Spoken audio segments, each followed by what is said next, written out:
Welcome everybody to our Salesforce Nonprofit Cloud cohort, a practical guide for NPSP users. This is a four-part online series exploring the path to nonprofit cloud. And today is week 3, and this is honestly my favorite week of the four-part series, where we're going to be hearing from a colleague and a friend, Sunny Wilkinson, who is the Associate Vice President of Philanthropy and Planned Giving at the Oklahoma Medical Research Foundation. And he's going to be sharing some real life insights from his experience moving from NPSP to NPC for fundraising. Sunny is not, you'll come to learn, is not shy and not afraid to answer questions. So we really want this session to be a conversation. And if you have questions, either pop them in the chat or come off mute and ask them directly. Sunny's going to be driving the vast majority of this content, but we want to make this a conversation because he's done this already and has some really valuable things to share. So with that, I'm going to give you Sunny. Well, thank you, Jordan, and thank you, Karen. You updated the slide beautifully, by the way, Karen, for me. So we've been working on this presentation, and Karen went and made me look even better. So thrilled to be here, everybody. As Jordan said, I work at the Oklahoma Medical Research Foundation in our philanthropy department. And a little bit about me real quick is my role here puts me kind of in the driver's seat with anything Salesforce related and technology related. And so we'll dive into how we're using all that, but also work on planned giving, lead our annual digital strategies, work on major gifts. I've been doing all of this for about 15 years. Graduated with a degree combined in nonprofit management and political science. And when I tell you my parents looked at me and thought I was crazy, they didn't know what I was going to do with that. And I've gone on to use all of that. So it's been really good. On the side, love anything about travel, love the Olympics. They're coming to Oklahoma City in 2028, if you didn't know. So if you can't get tickets in LA, come here for I think we're getting kayak cross and softball. And the avid sports fan I am, I have to do my plug for OU. Sad day for us yesterday with our quarterback, but Thunder, we got that. And love backpacking. So that's me on a trip with my girlfriend Katie and my dog Lincoln, and there I am in my Thunder gear. So enough about me. We can move on to the next slide. And if you guys have any you know what, Karen, I'm going to come out and see you because I'm coming for part of that. So I can't I'll be there. So if you guys have questions as I go, please interrupt me. I like having conversations instead of droning on and on. So happy to talk. Just chime in. A little bit about OMRF. We were founded 79 years ago, born out of a college of medicine with a belief that research needed to happen, teaching needed to happen, but OMRF was the place that was going to do the research. And over those years, we've done a lot. We really focus in aging and metabolism. So think about Parkinson's and Alzheimer's, how our muscles deteriorate as we get older, autoimmune diseases, MS and lupus, a global leader on lupus, cardiovascular cancer, and genes and human diseases. So I get to spend my days around a bunch of really, really smart people from all over the world that come here to do this work. And we do that spending about $130 million a year. And we are tasked with raising 12 to 60 million. I'm sure the fundraisers on the call, if you're here, love that range because you never know exactly what your board or your president's going to tell you got to raise in a year, right? So flexes up or down depending on what they want to build out or not. And we do that with 13 members on our team that do frontline fundraising, do gift entry, do all sorts of different things to accomplish that. So I'm very fortunate to be on a great team who puts up with my crazy ideas. Like back in 2019, when I said, let's ditch the legacy system and get on something a little more modern. And in 2019, we embarked on this journey to figure out, would it be, frankly, Blackbaud or Salesforce? Went through that whole process and landed on NPSP and met Fíonta at that time. Jordan was not a bigwig with vice president in front of his name. I don't know, Jordan, what your title was back then, but he's the guy who helped us build out that initial database when we moved. So I've been working with Jordan this whole time, and it's been fabulous to have a team that's known our implementation exactly from the get-go. Because if something goes wrong, they know exactly where to find it. So we we did that, launched in 2020 from home during COVID, got Salesforce up and running. We were excited. And then this new thing, Nonprofit Cloud, was announced back in, Jordan, when was that? 23, maybe? Do you know? Yeah, it was 2 years ago, so it would have been 2022, Yeah, 2023. 23. Yep. Yeah. And, we'll dive into that timeline on kind of the decision making, what we did, but made the decision within the last year that we were going to move and adopt MPC. So, bit of a upsell to my CFO and my VP about, we just went through this not too long ago. I mean, we had been on our previous system, Millennium, I think for 15 years almost, maybe 20. So when I came back in the room, about 5 years later, pitching another database move, I got some looks, but we explained it and we made the migration and made the move. And this has all been centered around, technology has modernized fundraising so much. I've made the joke to Karen and Jordan. Some of you have probably been to the AFP conference, and you inevitably go to that session when somebody's talking about annual campaigns, and they talk about like the index cards they have with donors on them or something, and you're like, how are they still raising money that way? Because my belief is we got a lot of technology out there. We need to embrace it and use it, and if you don't, you're going to get left behind on it in fundraising. And so we've really come a long way in 5 years on that. And now we're looking to the future with AI and some other tools to help us move it in a quicker direction. It's paying off. We're raising more money. We've grown our team because of all of that, and it's working. So Jordan, move us along. Let's dive in, because this is kind of what you guys want to know. So, part of this whole transition for us was looking at our tech stack, and I wanted to share with you guys kind of the different tools we use on this. So, of course, we're on Salesforce. Of course, everything tries to relate back to that as best you can. I'll be upfront and tell you, not everything is tied into Salesforce yet. That's a goal. And it just takes time, and tools change. One of those tools, Fundraise Up, we're right now migrating to them, and Fíonta is helping us on that front. That's who we use for online instrumentals, grant research, and grant tracking. LexisNexis is our kind of data health partner in cleaning up data or looking up data on donors that we need. Kindsight is iWave rebranded. That's who we use for prospect research. It's been great. Slack, of course, how we communicate with everybody. We tie that back to Salesforce. Smartsheet for budgeting and other fun things. Where would we all be without Microsoft? And of course, Jotform.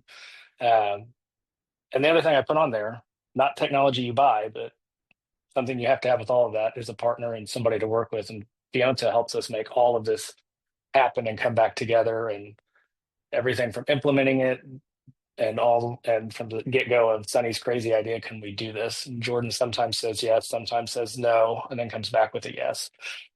So it takes that whole thing to make us raise that 12 to 60 million a year and track it and honor our donors and thank them and love on them. And we do all of that every day of the year. So let's start with, how did we get to MPC? What was that thought process like? And Jordan, chime in on this one. You can go to the next slide. Because it really started back, I think, in 24, and I'll show you guys the timeline, but really had to get buy-in on our team. When we initially went to Salesforce, we were siloed, even our own department, and nobody was working together towards a common goal. And so we had to really work intentionally on bringing everybody together on this idea of technology and how we're going to accomplish a bigger fundraising goal. So getting their buy-in was key. It was certainly key when I came back 3 or 4 years later after going through one implementation, saying, hey guys, we're going to do it again. Venus, who is on my team, she's worked at Omra for 45 years. She probably knows all of our donors, off the top of her head. When we did the first migration to Salesforce, she famously told me that was the last one she was going to do before she retired, and I beat her to that. So snuck another one in there, but I've now promised her we won't do another one. So we'll see. So we got buy-in. The next part of that prep step was going to Fíonta and Salesforce and saying, this is what I'm thinking. And at the time, Jordan and I, before I even thought about NPC, were talking about doing this other big build out project for NPSP for us about syncing our employee data. And we have about 500 employees, and we want to be able to just automatically get them into our database because it's how our marketing team emails employees internally too. So we needed to sync them in. And that was going to be a fairly large project. And so Jordan and I were discussing that and realized through that conversation and me working with our IT team, we're going to spend this kind of money on that project, or we future proofed on this because there's this new thing out there called nonprofit cloud. Do we really want to keep investing at that level to do this? And so, of course, started talking to Salesforce too about nonprofit cloud and learning where it was. And for us, at that point, Salesforce had just come out with the fundraising part. They had just built it and then expanded on what they had. And it was finally at a point that even our account rep acknowledged to me, I think fundraising is at a point that it's worth using because it's such a new product, right? They're still building this thing out. Program management was there, the volunteer module was there. I think even the foundation module or whatever that is, Jordan, was there, but Grant fundraising making. was kind of, thank you, grant making. That's the job I've always wanted as a fundraiser, was grant making. Let me dole the money out at some point. That'd be great. Um, but they finally got the fundraising part there. And when we made the decision that, if Salesforce is committing to this new model and this new product, and, they're going to support NPSP, but, the writing on the wall was starting to get there. We didn't want to get in the same position we got with our legacy database and falling behind. And then at some point, we've spent so much money on that you're not investing in the new thing and going where they're headed isn't a wise expense. And so we made that decision to go forward. In doing that, we also had to sit and look at that slide of all the logos, right? And say, what is going to plug into nonprofit cloud? What are we going to have to change? What are we going to have to accept? Is it going to work with it? And it was a mixed bag. When we moved to nonprofit cloud, and we're expecting the Solar on Classy, although that's phasing out. They had just launched their integration, but iWave and Kindsight hadn't. And so we were going to lose that. And they told us up front, so I'm saying all that because there's a real time and money thing there. That is this going to work with it, or am I still going to dead end? So really, look at your tech stack, really talk to your tech people if you have them, or person on your team that knows, but or to Fíonta and just come to them with all of that. So you can make a really good informed decision on that, because it comes back to budget. And I'll say this a couple of times today with you guys, that this is one area I screwed up. I'll raise my hand, take the foul. I did not fully appreciate, and Jordan laid it out for me, and Salesforce kind of laid it out for me. I had it in my head that when we went from NPSP to nonprofit cloud, this was just going to be a migration. This was just, taking our data from here and just taking it collectively and putting it here, and it would pick it all up and go. It's a full-blown implementation. It's a new data model. So we had to go through the conversations of, what fields are we keeping? How are we mapping those over there? Because it's a little bit different. You're not going to have contacts in the same way. They're going to become person accounts. Let's talk about that. How are we splitting up opportunities? Because now that's spread across 3 objects instead of 2. And there were a lot of conversations that ended up happening. But when we did the budget and I was thinking it through, I just didn't have that in my head. And so, there was a big implication there that we had to talk about. And then on top of all of this, and I haven't mentioned it yet, we moved from Pardot to Marketing Cloud as part of this past year of migrating, or implementing, I guess is what I'm saying. So really think through the budget, really have a transparent conversation with Fíonta about that, but don't be shocked because it is essentially moving to a new database. And that comes with time and money constraints on there. We'll talk about that a little bit. Data health was another way we had to prep. What do we want to move? What don't we need anymore? In about 4 or 5 years of using the old database of NPSP, there was still stuff in there that we had been tracking that we weren't sure we needed, but we brought it in anyway, and now we're definitely sure we don't need it. Or we learned how we could track something differently. So let's figure out how to clean that up and get it there. We shipped off a bunch of records to Nexus and had them scrub them for us with address updates, birthdays, phone numbers, emails, you name it. We went ahead and paid for that because we really wanted clean data to work with. And of course, not everything's always perfectly clean, but we did our best. And so, do you have the time to do this? Jordan made me laugh yesterday because he said, "Sonny, isn't that the first thing you should start with?" And I laughed and I said, "Well, this is how my mind works, and you're smarter than me because I probably should have started there." It takes time. It's a big project. Again, you're not just picking your data up and dropping it over. You're going through a lot of conversations and business processes and all of that. So, maybe if you're smarter than me, you assess your time ahead of time before you go through these other steps. But also, I mean, this is all kind of interchangeable too in there. And the important part is you do all of that. Um, I'm seeing your question there about the size of our org. So we have 500 employees here. We have 13 in fundraising. I'd say active donors, which, I count some lapsed years in there. We're probably around 9,000. I think record size, I don't even know, Jordan. If you want to, you might be able to log in and look that up real quick. It's in the hundreds of thousands, I think. Yeah, I can look it up for you So guys. there's a lot in there. We're at OMRF. Philanthropy is the only unit that uses Salesforce. Um, Org wide, we're all on Slack. And so there are some use cases for Salesforce we're exploring in other ways, but that would be maybe with our clinics or some other areas. We don't really have any like nonprofit programs we'd manage through it. We don't have volunteers, and we don't give out money, even though foundation is in our name. So I have zero experience on those sides, just so you guys know, but lots of experience on the fundraising side. So I hope that answers your question. If not, throw something back in. Okay. Um, so anyway, there's a lot of steps to prep. I think Karen was going to send you guys out. I kind of came up with 10 or so kind of things to think through. So she'll share that with you if you hadn't. I sure will. I'll put it in the chat. Okay, perfect. So let's go through the project plan and the timeline because this is really where we needed Fíonta because it was amazing to sit back and think through how long this has taken because it was 23 is when I got back from Dreamforce. I'd seen all the nonprofit cloud, saw the new fundraising update, and started thinking, okay.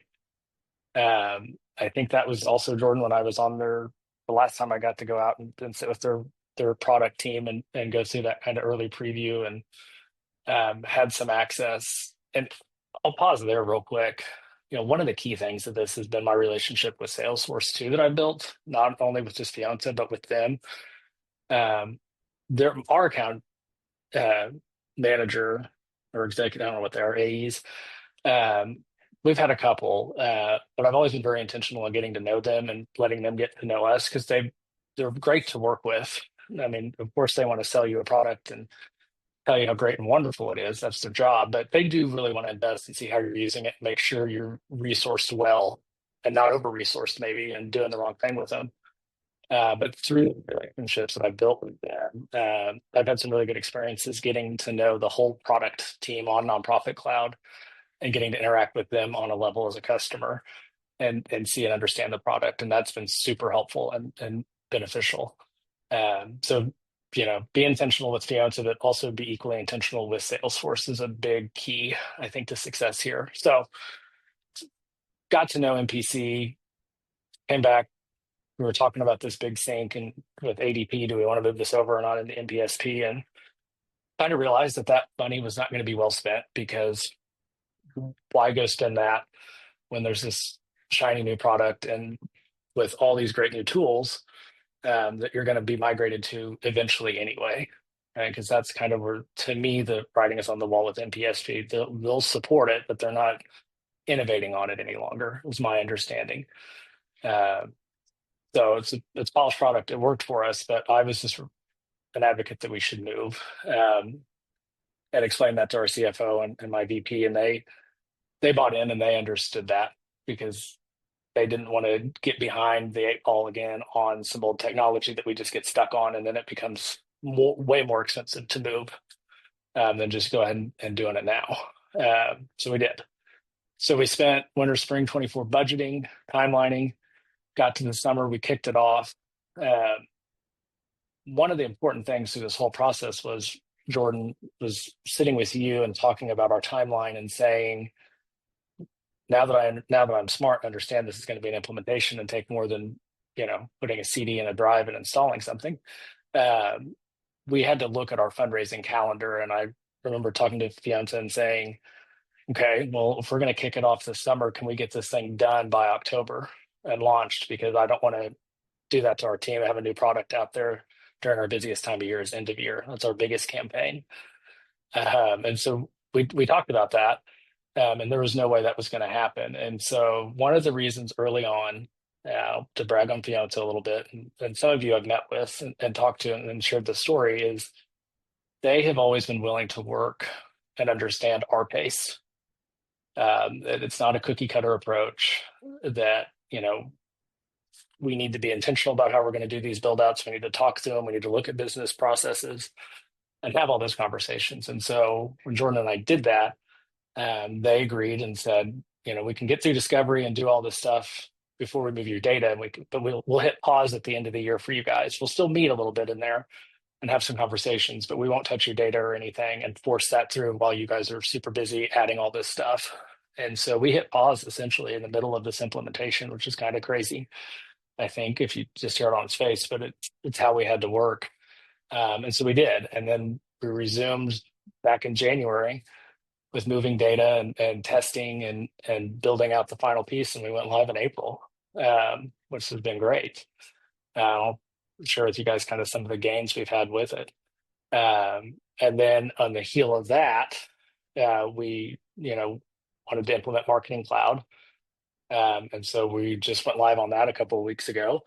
And then just to get crazier, I said, I'm done with Classy. So let's redo our online giving while we're doing all this before the end of the year. And so, Jordan, I think our teams are meeting right now, or they are tomorrow with Justin, to talk about what you guys are doing to get us onto Fundraise Up.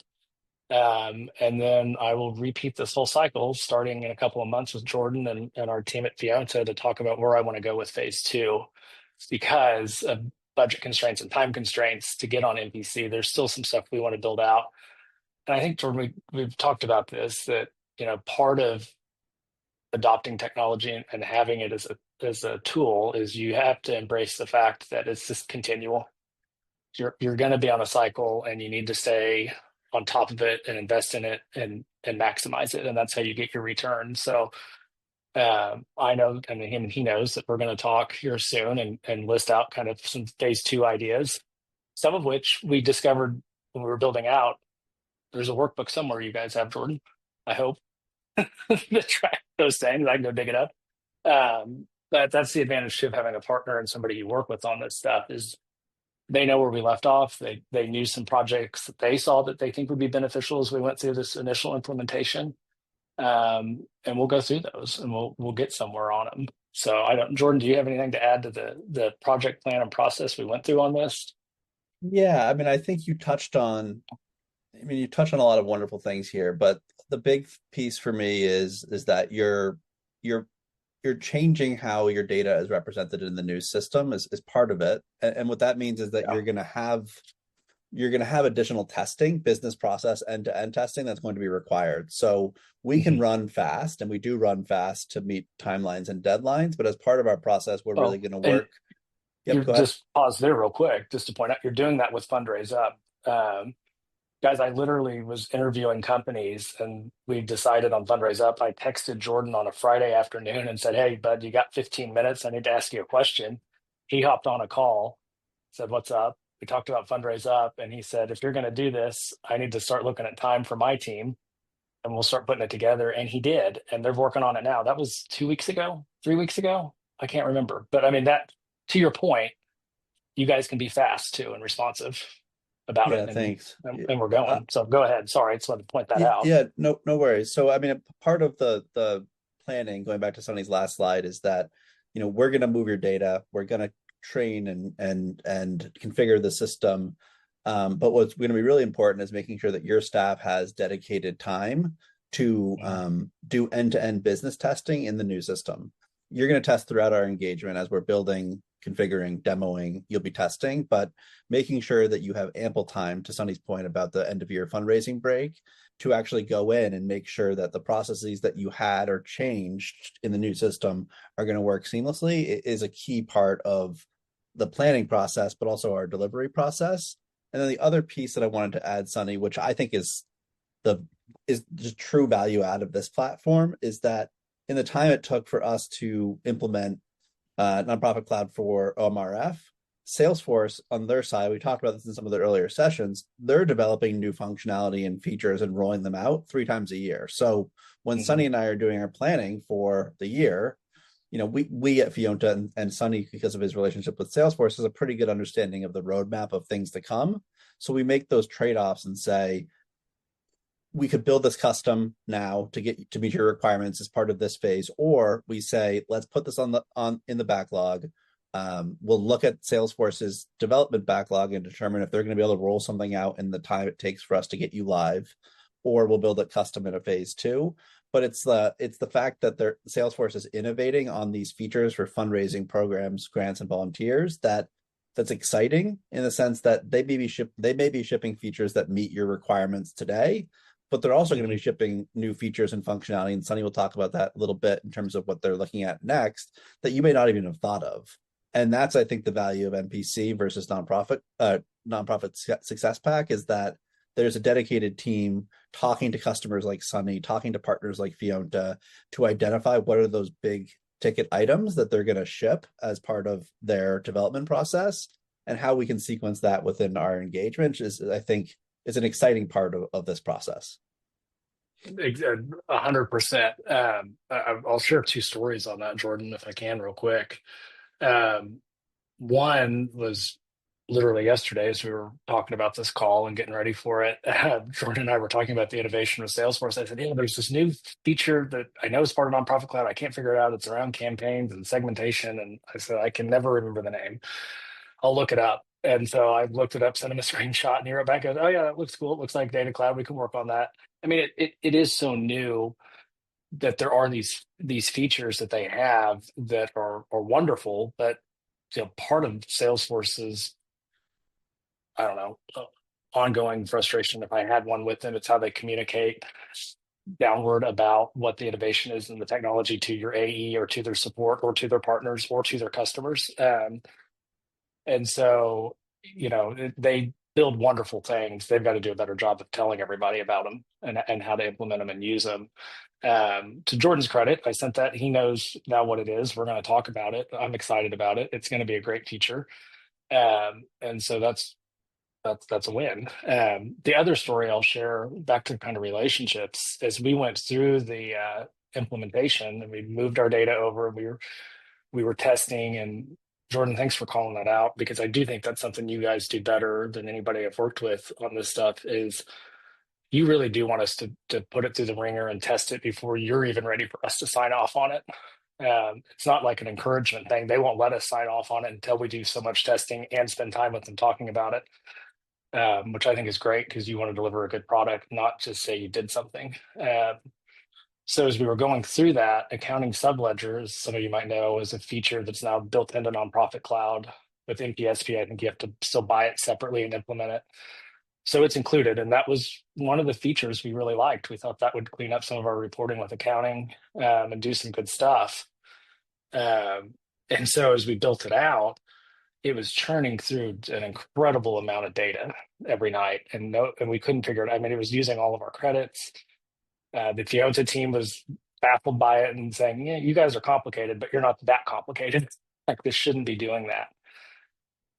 And we struggled with it for a minute. And what ended up happening was, I think, Jordan, it was you or Danny or somebody, literally reached out to the people who built that at Salesforce and said, I think we found a bug or we don't know what's going on. Can you guys look at this? So they immediately started looking at it with Fíonta. And as this process is unfolding, I'm realizing we're going to have to extend out our NPSP license, just because I wasn't comfortable losing that data as soon as they were going to turn it off with our initial negotiations. I ran into a roadblock with the renewals team at Salesforce, who's a whole separate team from your account exec. It's wonderful. They have somebody new come in and negotiate your contract. And so I was running into some issues there. And so I did what any good fundraiser does and thought about who do I know at Salesforce, right? Who can I go to? Well, the relationship I built with them, I threw a Hail Mary and emailed the head of the nonprofit team, emailed Lori and said, "Hey, Lori, we're excited about Nonprofit Cloud. We're working with Fíonta, ran into this roadblock with ASL. The teams are working on it. I need our contract extended for another couple of months for free because I'm already paying you for two things right now. Is there anything you can do to intervene and make this possible?" I had an email back from her within an hour saying, "Absolutely, we're on it." And she resolved that part of it. Her team was working with Fíonta. They figured out the solution later on with accounting subledger. That's going to the final part of that will be in our phase 2 to finalize that. I think the work is there. We just need to turn on some things. We just haven't gotten to it. And we're excited about that. But I share that just because Fíonta is serious about the relationships they build on both sides of this equation to help the customers out. And I think that's a credit to them. I think it's a credit to Salesforce's nonprofit team. Say what you will about the company is a big giant thing, but that nonprofit team really is focused on innovation and treating their customers right. And so any chance you get to interact with them or get to know them, take advantage of it, and do that because it pays some dividends for sure. So anyway, I hope those stories are helpful to kind of give you guys some examples there. We talk about challenges and lessons learned. What do we do? Because I think that's a good transition point. So we go to this new product. What have we learned? I've said it 5 times. I'll say it again. Be patient. It's new. There's just new things coming out all the time that you're going to want to embrace and do. And Jordan, you might be able to explain this better. It's a new data model, which is great, and it gives you all this access to other tools Salesforce has natively. But because of that, it gets a little more complex under the hood, which is a good thing because you're able to access that. But it's just a different learning curve, I think, a little bit. Yeah, and we sort of talked about this in earlier sessions, but some of the features that you get, which are called industry common components, as well as some of the underlying automation tools, are things that you just won't get without a nonprofit cloud or other industry cloud like health cloud, financial services cloud, et cetera, product. So it allows you to do more with your data with the system, but there is, to Sunny's point, there's a learning curve on that technology, and that comes with its own set of challenges, but I think the benefits outweigh those. 100%. And again, with the right partner and the right relationships, you can overcome it and get there. And so we have not felt unsupported by Salesforce or Fíonta throughout this process. I will say that. Everybody's working towards the same common goal. Households, that was a big debate we had when we moved. So when you go to nonprofit cloud, households aren't necessarily a thing. You have organization accounts and you have person accounts, which are kind of a hybrid on top of contacts. We debated that when we made the migration and decided we needed them. Or now that we've been sitting in nonprofit cloud, we're debating, do we really need them? Maybe we just get rid of them altogether. So it was an unexpected conversation to have about how we look at our donors. But back to the complexity thing with the new access to different native tools with Salesforce, especially around data cloud or data processing engine. Yep. I get it all mixed up. We've been able to configure some roll-ups and count some things differently that it shows up on the person account just fine, that we don't need to roll that all up into a household. So I think it's something we ultimately undo, but this will be one of those meetings we have with Fíonta and just throw it all out there and having a group conversation about it and move on. Accounting subledger, again, I just shared that story. We'll turn it on and go. I suspect for the vast majority of customers, you'll be fine. Our accounting gets super complicated because of federal grant, and that's what really kind of messes with our accounting side and how we have to then track private stuff, but that's OMRF. Data cloud and advanced functionality is awesome. I love it. I'm excited about it. the automations and some of the tools and the possibilities around what Jordan and I were talking yesterday with advanced segmentation and building these complex mailing lists. As much as I want to say mail is dead, it's not. I mean, we still have to mail things, right? We mail a magazine to 30,000 people. We do an end-of-year appeal to 15,000 people. Those are long lists to put together and call through. And if once we get the advanced segmentation working, it'll be so much easier and save us a ton of time. And I mean, we're there. We just need to work through a couple of things on it. Budget, I said it, and timeline, I'll say it again. Just be eyes open and aware on that. It's a full implementation that comes with some costs. It comes with some time. But I think if you're understanding of that, it's not sticker shock or anything bad. That's not what I'm saying. It's just a full implementation. So that just means a lot of conversations, a lot of decisions that you're going to make. That it's not just moving stuff over to one spot. But again, to what Jordan just said, the payoff on it is wonderful and good. So we can go to impacts and outcomes of where we've been. Because I think that's, when you invest this kind of money, let's all be real about this. We are investing not an insignificant amount of money into these tools. However, those investments can churn out up to $60 million a year for us. So I'll take those odds in Vegas. I wish, some of my college football bets would pay off that way. They don't. So, I'll get better this year, hopefully. But anyway, immediate benefits have been efficiency with gift entry, especially. That was one area that we knew Nonprofit Cloud would enhance. We also knew that was a conversation to have with Fíonta, and we did. And I remember there was a session or two in there, Jordan, where your team, John and the rest of them, sat on a call for an hour or two with our gift entry people, just watching how they do what they do, asking questions. Why do you do it this way? Why is this important? And then we're able to come back and say, okay, we know this is one thing we do absolutely have to customize for you guys. We can't change that process. Have you guys thought about doing this other thing this way? That might improve some things. And we got to a great point on it. And so that has been huge. We're going to go back and tweak one thing we learned while we've been in it about making sure we have gift commitments pop up as they're entering. Not a huge deal. Reporting has been a win. We can report across more objects. OMRF loves a complex report. So we've gotten to a better spot on that, and it will always evolve. Jordan laughs because he knows that he's had to wrestle with our reports sometimes, and he probably still thinks we're crazy on some of them. Fundraising visibility.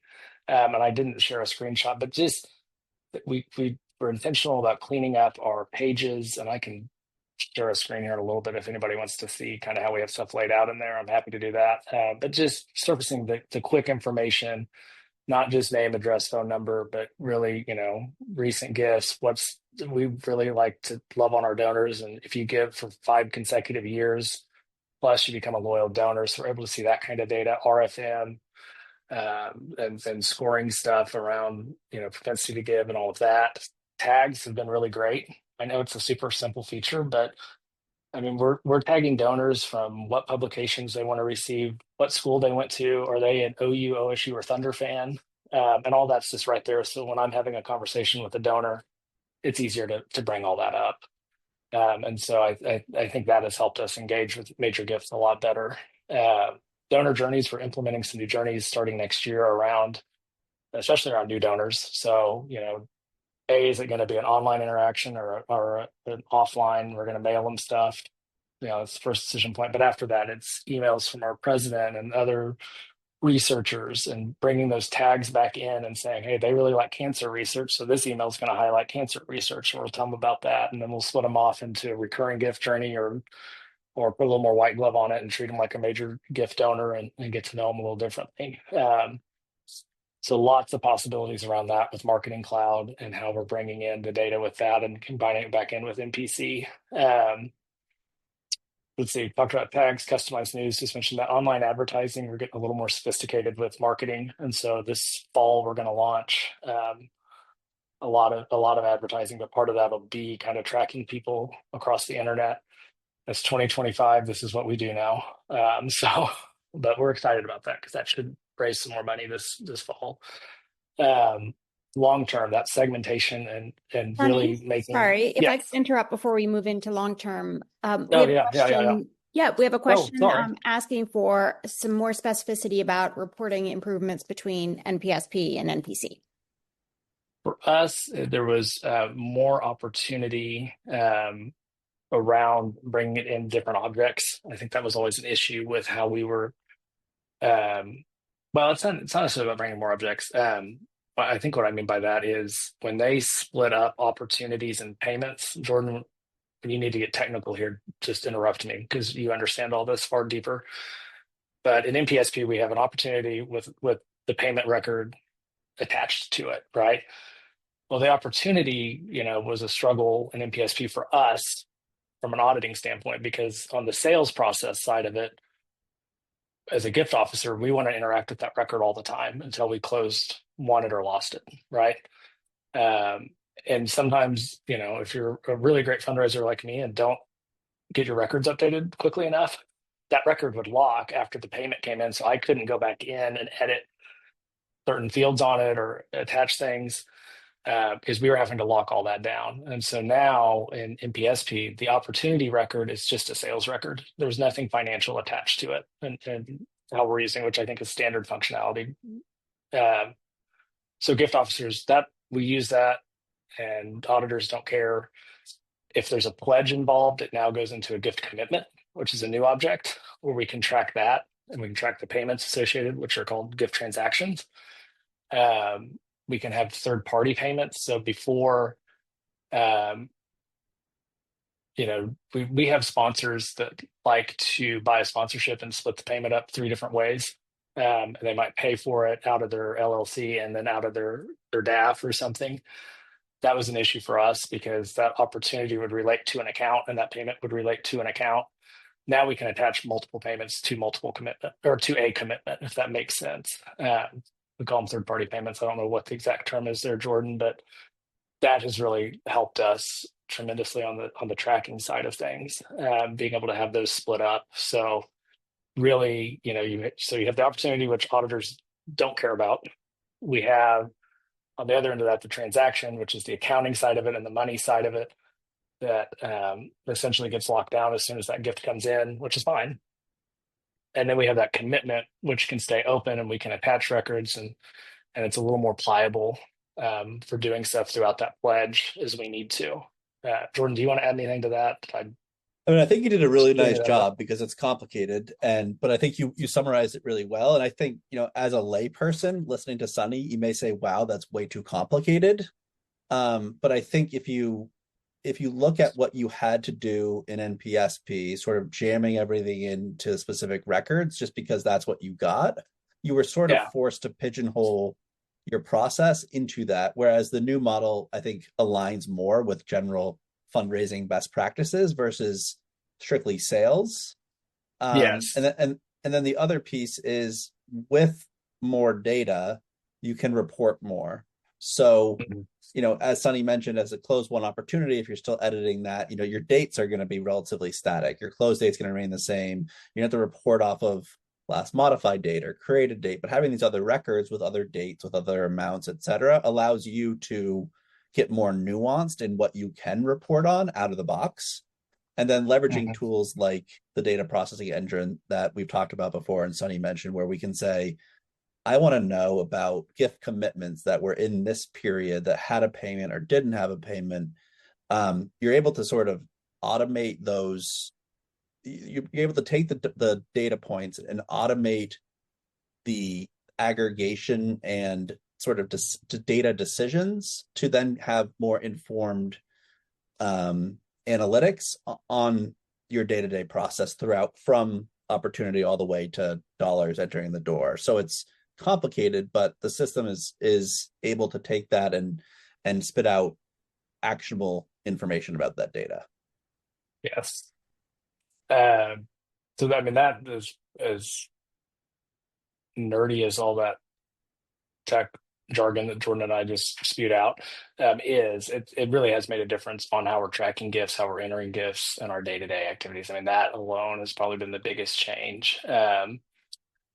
the person account thing is nicer. I think I'm a fan of it.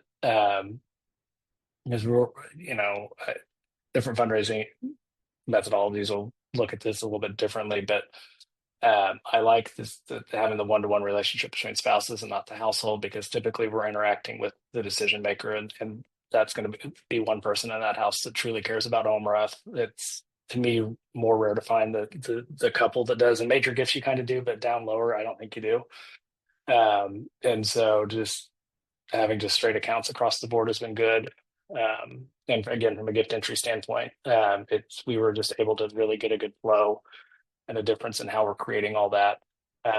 Viewing relationships is completely different in Salesforce now with the person account relationships, and that, I don't know what the view is, Jordan. I'm looking at it right now. Would it be help? Do you want me to show them kind of how we have some of this set up real quick? Sure. We only have about 12 minutes left, but yes, please. Okay, let me do that. That might also, Elizabeth and the rest of you, help. Let me just look real quick. Was there anything else I really am not touching on, you guys? Before I dive into this, Jordan and Karen, tell me if I need to go to that other slide in the middle of this, but let me get on the right tab here. Sorry, I have 1,800 tabs opened at any given time. It's terrifying. I think that's what I want to share. There we go. Okay, so you guys can see where I'm at. So this is a person account record. Larry hasn't given. So thanks, Larry. Probably should pull myself up here. I'll go do that. Sorry, wasn't thinking. Okay, so you can see just real quick, like when I was talking about tags over here, this is mine. We can kind of see where I'm at school, what subscriptions I'm getting, what's my profession, what am I interested in, what do I like, beer and bourbon, and the Thunder. So there you go. Always good to know that as a gift officer. I'm in Rotary, so quick snapshot there. Giving history right here. I can, I've given enough. That was my last gift date. That's the last amount. RFM, obviously I'm not popping up anytime soon on major gifts there. So OMRF can pay me a little more, but it's just good as a gift officer to have all that quick. I love the 3-panel layout. Activities are down here below. That's a change, Jordan. We didn't embrace an NPC for us, was around activities versus, I can't remember what the other thing is called. Interaction summaries. Interaction summaries. And we chose not to go that route because I don't think those are totally for us, but that's a decision you guys will have to make. And then just the quick contact in that. So this really cleaned up how we're looking at people when we're making quick calls. When I talk about relationships, going in here and seeing what are the related accounts that they're tied to, what commitments are open or not. Still got a little cleanup here to do, but we'll get there on that. And then, you can dive deeper into all the traditional, fields that you guys are used to seeing, right? We just laid this out a little differently. But that's kind of how we chose to approach it. I'll show real quick, Jordan, and then we can hop back to the slides. So we're talking about opportunities. We would track an opportunity this way. And so the gift officer has this record to attach notes to do whatever. And auditors or gift management, who's our gift entry team, they don't care, right? And then I'm going to find one here. Sorry, I'll use this. As we're tracking pledges and what we're trying to do, we created a flow that I can go in and create a pledge now. And walk my team through, it's a 2-for-1 sponsorship. It's a written pledge. Upload the document. Do we need a payment schedule? No. Fill in these details. It marks it closed won. It creates the commitment for us. It creates the transaction. That's all done. So when the money comes in, all my gift entry people have to do is take the check, verify the amount, mark it paid, do a couple other things, and it's done. And so they live. About to go and do that one over here, though. So this is a commitment record. It's not showing the transactions, so I didn't build any, but that would be the financial part of it. So if there's a pledge out there, it's now just tracked on this record, and it's really nice reporting wise to have that cleaned up and separated out a little bit more. So I hope, Elizabeth, that answers some of those questions that you had. I don't know, Jordan, what I had left on those slides, if there's anything there. Where was I going? Oh, advice. Okay. So again, think timeline. If you're going to do this, which I highly recommend you do, by the way, just think through your key fundraising dates, because depending on your team size and all that, this is the full implementation. It's going to take some time. Staff buy-in. I mean, if my team didn't trust me and didn't believe in technology helping raise more money and wanting to embrace this, it would be pulling teeth. They've all, bought into this and have seen the power of it. I was sharing with Jordan and Karen yesterday that because of iWave and because of Salesforce and how we're able to look at stuff, in the past year and a half, we've hired a major gift officer, and that's her job, is to go look for these donors in there. We hit a $250,000 home run, first time gift. This person, was connected to somebody in Salesforce. We were able to see that whole relationship, look at some wealth screening, put it all together, and boom.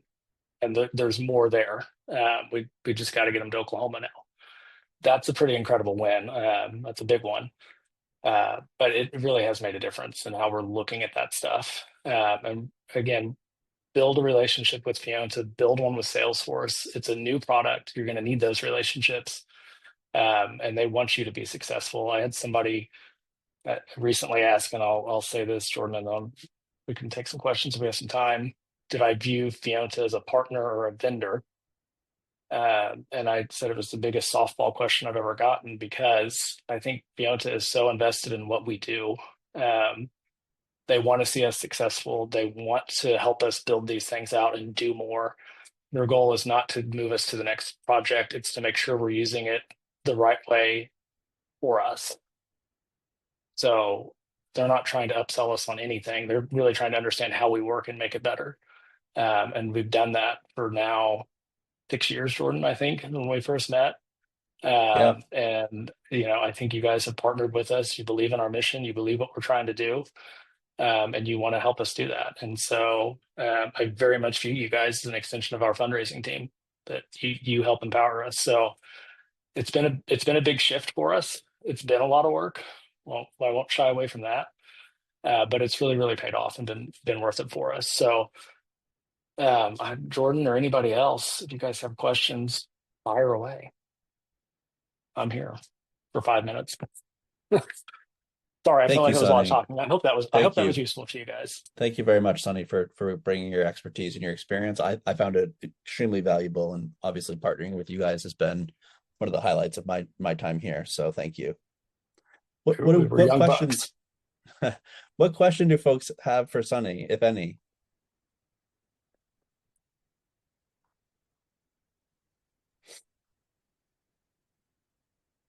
I will say, why people think they have a question, to pick on Karen for a minute. I mean, the types of relationships we built with our Fíonta team, it felt like I was breaking up with Karen and Dan, because we call it Karen Dan show. I know it's more Dan Karen, but like when we moved to Marketing Cloud and off or not, I felt like I was making such a culture shift in our team because of that.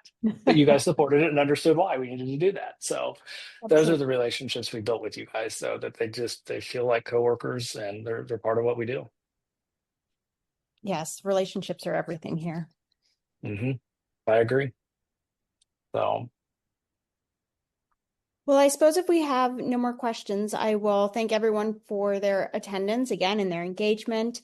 I will follow up again with the recording, the deck, the takeaway that Sonny so nicely put together, 10 things to consider. Thank you, Jordan. When moving to Nonprofit Cloud, it's in the chat, but I'll send it via email as well. And then we'll look forward to seeing everyone here for the last week of our series next Wednesday, which is, if you can believe it, October 1st. So Sonny, a big thank you to you. Jordan, to you as well. Really appreciate everyone's time. And hey, Karen, I was going to throw it out there too. I don't think either of you are going to be at Dreamforce, but if anybody on this call is going to be in San Francisco, I'm going to be there. So if you want to hook up for some coffee or a beer, or just say hey or ask some questions later on, feel free to email me and let's pick a time if you happen to be out there. That's so generous of you, Sonny. I'll include your contact info in the follow-up email with everyone if you're okay with that. Yeah. Super. All right. Thank you so much. Have a great rest of your week. Thanks, everybody. Thanks, guys. Bye now. Bye-bye.